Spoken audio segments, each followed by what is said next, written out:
แล้วก็จบเพลงนี้เราสองเพลงนี้เรา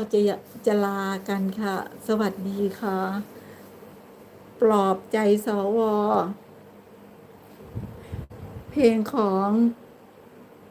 คุณติ๋มจัญญาพรต้นฉบับเนื้อร้องทำนองโดยคุณติ๋มจัญญาพรค่ะ ผู้แต่งผู้ประพันธ์คืออาจารย์สอเกตคำดนตรีโดยโคกอีโดยสตูดิโอค่ะ รับชมรับฟังนะคะ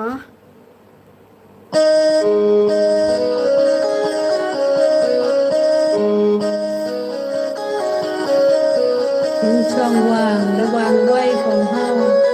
สิห่างต่างกันจังใด